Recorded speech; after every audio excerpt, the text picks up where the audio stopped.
दोस्तों, बिहार नतीजों के अगले दिन यानी कि 15 नवंबर को अचानक दोपहर में रोहिणी आचार्य का एक पोस्ट आता है।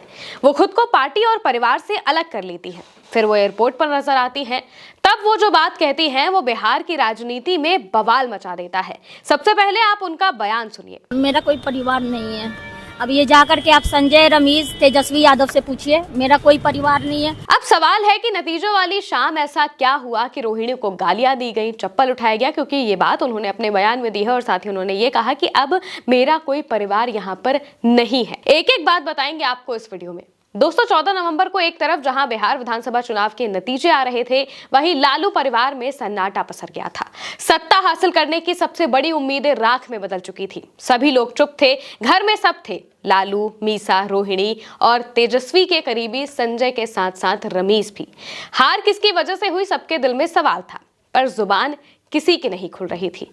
तभी गुस्से में रोहिणी बोलती हैं, हार की वजह साफ है, गलत फैसले हुए हैं और इसके पीछे जिम्मेदार कौन है सब जानते हैं। बस इतना सुनते ही कमरे का माहौल पूरी तरह से गर्म हो गया।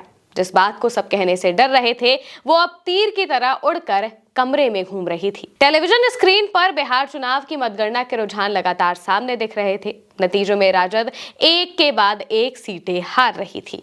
घर में मौजूद सभी टकटकी निगाहों से टीवी को निहार रहे थे। पार्टी और परिवार की बागडोर तेजस्वी के हाथ में होने के कारण सभी इसका जिम्मेदार उसे ही मान रहे थे, लेकिन किसी की हिम्मत नहीं थी कि वो ये बात बोल सके। सब चुपचाप बैठे हुए थे, लेकिन रोहिणी से रहा नहीं गया। वो इस हार का ठीकरा संजय यादव पर फोड़ने लगी। रोहिणी झल्लाते हुए बोली, ये सब कुछ संजय की वजह से हुआ है। कमरे में एक तरफ लालू, मीसा, राबड़ी बैठे हुए थे जो सब कुछ चुपचाप सुन रहे थे। दूसरी तरफ तेजस्वी यादव, संजय यादव और रमेश थे। अचानक दूसरी तरफ से झुंझलाहट में चिल्लाते हुए आवाज आई तेजस्वी यादव की। वो कहते हैं, गंदी औरत, तुम अपना मुंह बंद रखो, तुमने अपनी गंदी किडनी बेची है, हमसे करोड़ों रुपए लिए और अपने मनपसंद लोगों को टिकट दिलवाया। अच्छा होगा कि तुम यहाँ से चली जाओ। मुंह क्या देख रही हो, तुम्हारी वजह से हम हारे हैं, यहाँ से अभी के अभी निकलो, तुम्हारा इस घर और परिवार से कोई रिश्ता नहीं है। रोहिणी बोलना तो बहुत कुछ चाह रही थी, लेकिन जुबान साथ नहीं दे रही थी। आंखों में सिर्फ आंसू बह रहे थे। रोहिणी कुछ देर तक रुकी, अपने पूरे परिवार को देखा। लालू, राबड़ी और मीसा सभी की आंखों में आंसू थे, लेकिन सभी ने चुप्पी साध रखी थी। और इसके बाद अगले दिन वो सबसे बड़ा फैसला लेती हैं।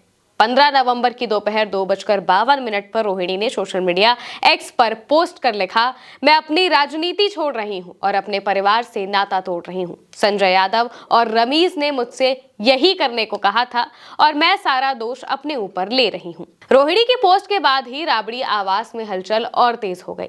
शनिवार रात में ही रोहिणी अपना बैग उठाकर एयरपोर्ट निकल गई। पटना एयरपोर्ट पर उन्होंने पत्रकारों से बातचीत की। उस वक्त उन्होंने बताया कि सवाल पूछने पर उनके साथ ऐसा व्यवहार किया गया है। सुनिए। मेरा कोई परिवार नहीं है।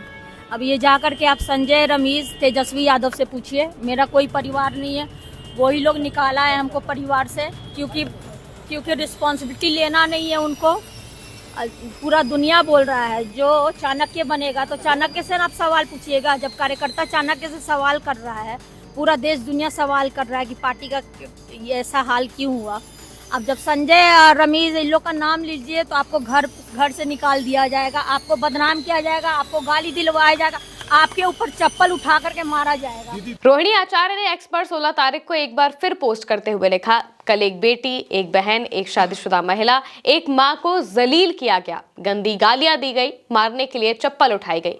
मैंने अपने आत्मसम्मान से समझौता नहीं किया, सच का समर्पण नहीं किया। सिर्फ और सिर्फ इस वजह से मुझे बेइज्जती झेलनी पड़ी। कल एक बेटी मजबूरी में अपने रोते हुए माँ बाप बहनों को छोड़ कर आई है। मुझसे मेरा मायका छुड़वाया गया, मुझे अनाथ बना दिया गया।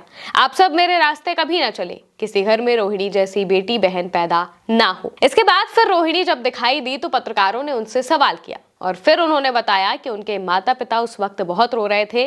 पूरा परिवार उनके साथ है, लेकिन तेजस्वी यादव को छोड़कर, यानी कि उनकी अपनी सगी बहनें, उनके माता पिता, वो सभी अब भी रोहिणी के साथ हैं, उनको सपोर्ट कर रहे हैं, लेकिन तेजस्वी यादव उनके साथ नहीं है। सुनिए उन्होंने क्या कहा। पिताजी मेरे साथ हमेशा, कल मेरे माता पिता भी रो रहे थे, मेरी बहन रो रही थी मेरे लिए।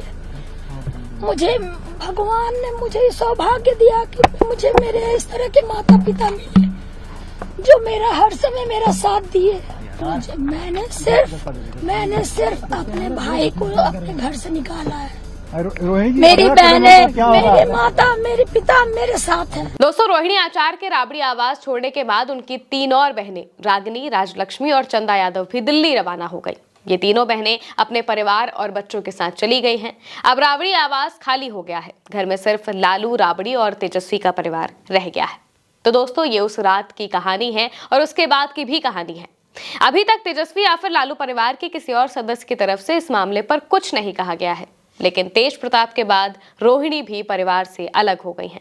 देखना होगा कि क्या लालू यादव परिवार को वापस एक कर पाएंगे या फिर तेजस्वी यादव ही अब परिवार और पार्टी को अपने तरीके से चलाएंगे। जो भी होगा, जो भी अपडेट सामने आएंगे, हम आपके सामने जरूर रखेंगे। फिलहाल के लिए मेरे साथ इस खबर में इतना ही। आप देखते रहिए उल्टा चश्मा यूसी।